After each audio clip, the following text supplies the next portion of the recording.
Salut! Bon ben voilà ma première vidéo où je vais parler. J'espère ne pas dire n'importe quoi et ne pas avoir l'air ridicule. Donc en fait je voulais faire une vidéo pour parler donc de la commande que j'ai reçue. J'avais dit il y a quelque temps, c'était le 9 avril, que j'avais commandé en fait des pinceaux Real Techniques sur le site iHerb, qui m'avait été conseillé par un make-up artiste que j'ai rencontré sur le net qui s'appelle Rudy. Donc d'ailleurs je mettrai ses coordonnées. Et donc ces fameux pinceaux donc, qui ont été créés par les Pixie Woos. Pixie Woo, je sais pas s'il y a un S d'ailleurs à la fin. Et qui voilà, ont une super réputation. Et bien voilà, j'ai craqué. Donc j'ai acheté deux kits. Qui se rangent dans des pochettes comme ça. Donc c'est vachement pratique si on voyage ou si on les transporte ou quoi que ce soit. Et c'est un peu rembourré. Donc ça les protège. Donc en fait voilà, hop, il y a un scratch.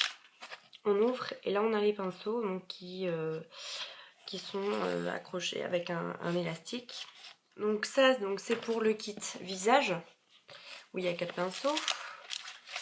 Et donc l'autre, c'est le kit pour les yeux. Et j'ai aussi commandé une éponge. Voilà, elle est encore dans sa boîte. C'est une éponge pour donc le fond de teint. Le fond de teint, l'anti-cerne. Et c'est pas une éponge normale. J'ai un œuf. Et en fait, si on regarde bien, voilà, ici, donc c'est biseauté. Et ça a une fonction bien particulière, donc on va en parler. Oui, désolée, il a fallu que je me mouche. Donc pour revenir à l'éponge, oui, donc c'est bien pour appliquer donc l'anti-cerne ou on va dire un produit pour cacher les imperfections donc autour de l'œil ou autour du nez, souvent c'est un peu rouge là. Et donc pour appliquer le fond de teint, pour le poser du moins. Ensuite, donc on a la partie bombée. Donc là, c'est pour étaler donc tout le fond de teint sur le visage. Ensuite, pour le tout petit bout, point de vue, ça c'est bien donc quand on veut être très très précis pour les petits boutons, les petites rougeurs, où là vous allez donc tapoter très précisément. Je pense aussi qu'on peut l'utiliser pour donc le fond de teint liquide. Donc vous en appliquez dessus. Comme ça évite d'en mettre plein les doigts. Et aussi le fond de teint compact. Alors là, j'en ai un de Masters Colors. Voilà. Donc ça se présente comme ça. Donc ça, c'est un fond de teint compact lissant. Donc il est un peu crémeux comme ça. Voilà. Donc ça va être bien, je pense. Je ferai une vidéo où je montrerai comment je procède. Donc on en a fini pour l'éponge. Donc justement la poudre. Nous y venons, nous y venons. Je dois avoir l'air ridicule. Ouais, tant pis, ça m'amuse. Alors, là j'ai sorti le gros pinceau. Oh, il est doux. Ah, c'est trop bien. Il est très très doux et au niveau de la tenue, il est pas mal. En plus, le bout là, il est un peu en gomme. Je sais pas, il est super sympa. Donc ça, c'est pour appliquer la poudre. La poudre, donc la poudre libre. Donc ce que j'avais montré dans ma première et unique vidéo d'ailleurs. C'était moi, bon, j'utilise ça en ce moment. C'est la poudre Masters Colors, donc la poudre libre. Voilà, donc en fait, vous en prenez, hop, vous tapotez dans, moi je mets dans le capuchon, et après, hop, vous en mettez partout. et après vous étalez et vous enlevez l'excès donc de poudre. Donc ça, bien évidemment, la poudre, ça sert à fixer le fond de teint pour qu'il tienne toute la journée. Et également pour matifier. Parce qu'on n'a pas envie de briller comme un sapin de Noël non plus. Donc, le pinceau. Donc, poudre. Poudre donc minérale, voilà, poudre libre. Ou les personnes qui mettent juste de la poudre... voilà, la poudre compacte comme fond de teint. Hop, à tapoter et donc à appliquer. Moi je préfère tapoter d'abord pour donc déposer les pigments. Voilà, pour déposer les pigments bien sur la peau au maximum, voilà. Mais j'essaierai, on verra bien ce que ça donne. On continue. Donc là, on a passé le gros pinceau. Là maintenant, j'ai passé ce pinceau. Celui-là, il peut servir pour 3 choses. Je pense, oui, moi je pense que je vais faire ça de toute façon. Pour utiliser pour faire le contour du visage. Alors le contour du visage, qu'est-ce que c'est? Vous devez connaître la terracotta, la poudre de soleil. Hein, c'est pas un blush, c'est quelque chose de plus foncé. Voilà, donc là par exemple, voilà, c'est assez foncé. Et donc ça sert à mettre en valeur en fait les volumes du visage, donc à faire ressortir les parties bombées et à creuser les endroits qui sont creux. Donc les endroits bombés, c'est le front, le nez, les joues et le menton. Et les parties creuses, c'est les tempes, le creux des joues et ici donc à l'angle de la mâchoire, donc derrière l'angle de la mâchoire. Ensuite, pour le blush, parce que s'il est propre en fait, surtout, parce que il faut pas mélanger les couleurs. Il faut donc là pour le coup sourire. Et là, vous mettez le blush à partir d'ici. Faut pas commencer trop près du nez, hein, ça va faire moche. Là sur le côté le plus bombé, on sourit. Et moi je tapote, voilà, juste ici. Et après, donc si on nettoie un petit peu le pinceau, et après on l'étale. Hop, voilà. Si vous avez mis donc du contour juste en dessous, hop, on va flouter les deux ensemble. Faut pas que ça soit trop démarqué. Hein. Après donc l'highlighter, donc c'est l'enlumineur. Donc là c'est en haut de la joue, voilà, pour faire ressortir le bombé de la joue. Donc ce pinceau là, je pense qu'il va pouvoir faire plein de choses. Maintenant on a celui-là.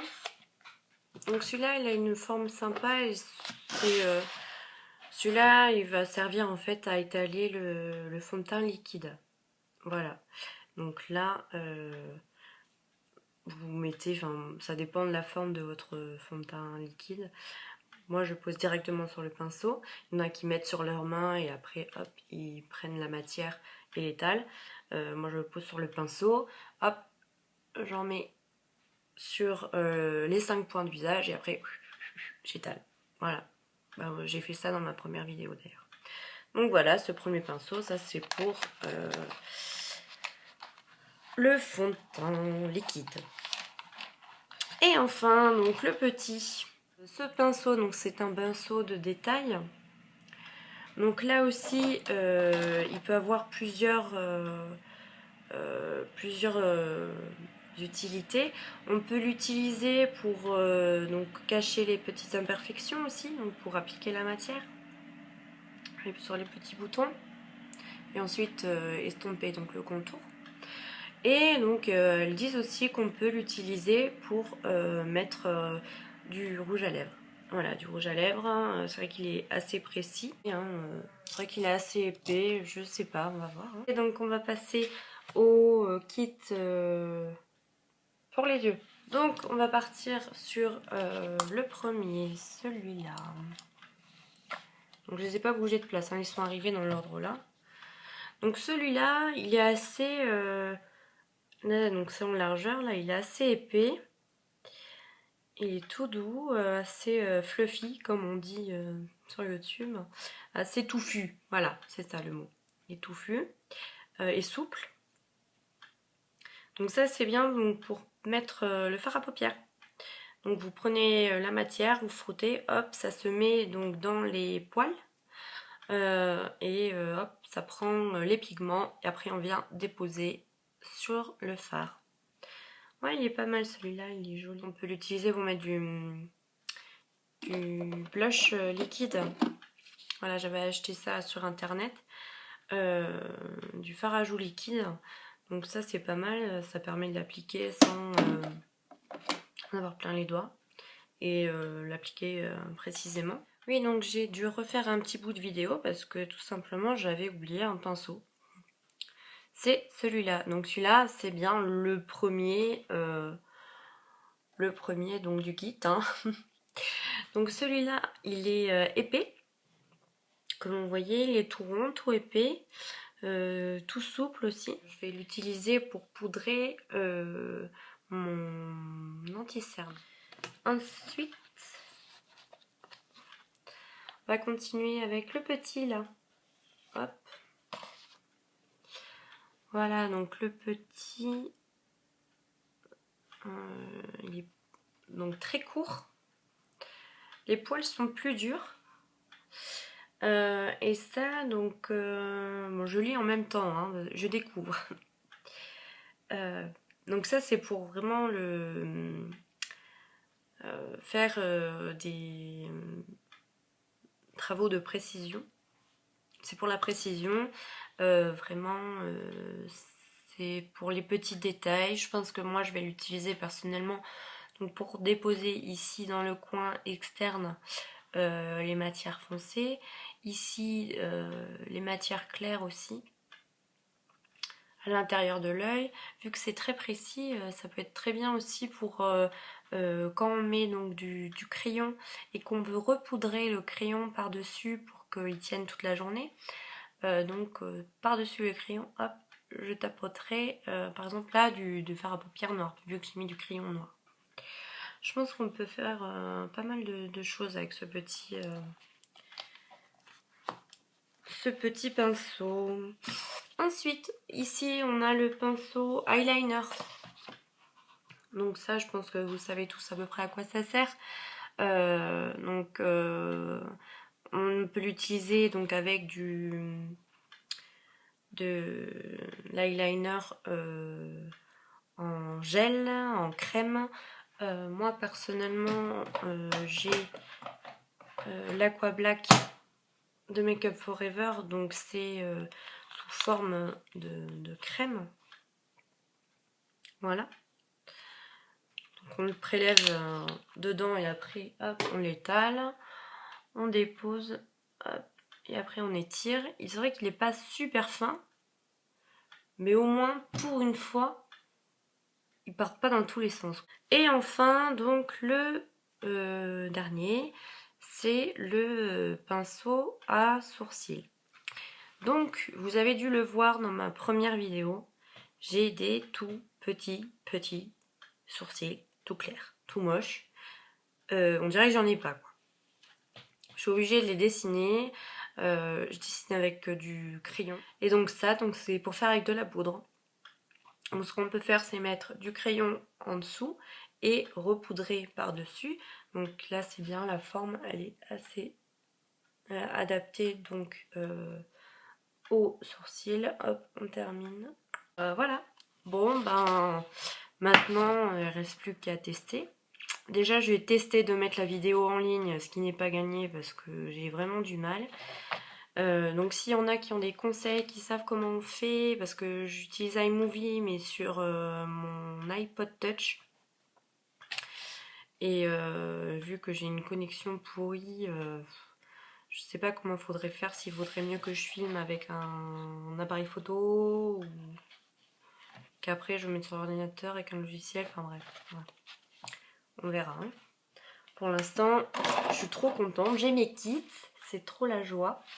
Et voilà, donc je vous fais des gros bisous et puis ben à bientôt pour une prochaine vidéo. Ciao!